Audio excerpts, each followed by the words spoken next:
Ahojte, dnes vám ukážem, ako sa pracuje v profesionálnom softveri ARSYS, ktorý slúži na vytváranie analýz rizík pre GDPR a pre kybernetickú bezpečnosť. Moje meno je Miro a venujem sa kybernetickej bezpečnosti. Aplikácia ARSYS je profesionálny softvér na vytváranie rizikových scenárov a analýz rizik pre oblasť kybernetickej bezpečnosti alebo GDPR. Doplnený je o možnosť pracovať s AI technológiami.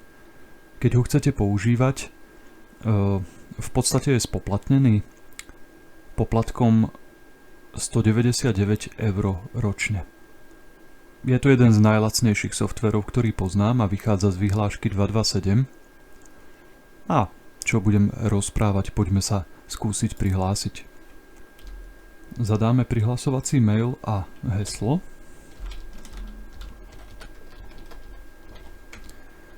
Software je bezpečný, je ošetrený multifaktorovou autentifikáciou, ktorú si viete zapnúť a dokonca je vyžadovaná.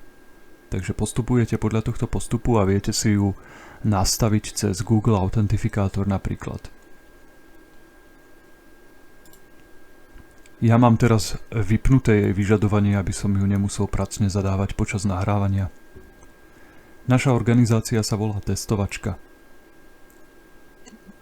Ja sa v tomto prípade volám Test. Ako som už povedal, ARSYS slúži na vytváranie analýz rizík. Je to nástroj, ktorý je potrebný najmä pre veľké inštitúcie a poskytovateľov základnej služby a poskytovateľov kritickej základnej služby. Využíva najmodernejšie technológie a pomocou jeho exportov viete v podstate popridávať rôzne rizikové scenáre s tým, že využijete v kľude umelú inteligenciu. Treba si dávať pozor na citlivé údaje, samozrejme.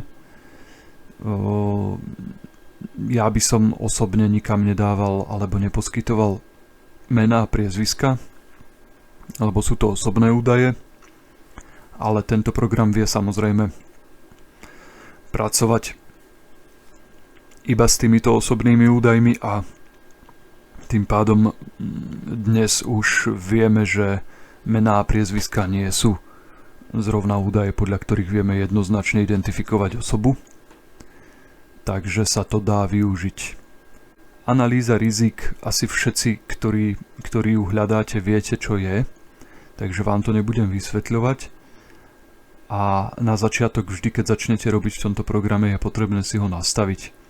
Asi najzákladnejšia vec je začať pridávať aktíva a urobiť základné nastavenia. Základnými nastaveniami sú pre nás škály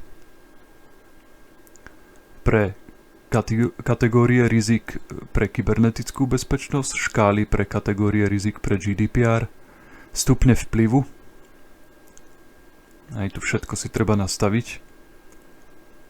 Tu máte vzorec, na základe ktorého funguje celá analýza rizik, jeho premenné poznámky k implementácii, škály váh, škály pravdepodobnosti, škály účinnosti opatrení, odolnostných, škály preventívnych opatrení a tak ďalej. Máte tu manuál pre AI, ktorý si viete skopírovať, upraviť podľa vašich predstav a AIčko vám dodá všetko možné, čo potrebujete. Máte tu zálohu a obnovu údajov šifrovanú. Hej. A máte tu aj možnosť exportu databázy iba za vašu organizáciu, čiže za organizáciu Testovačka. V budúcej časti si ukážeme teda už prácu v ARSYSe. Čaute.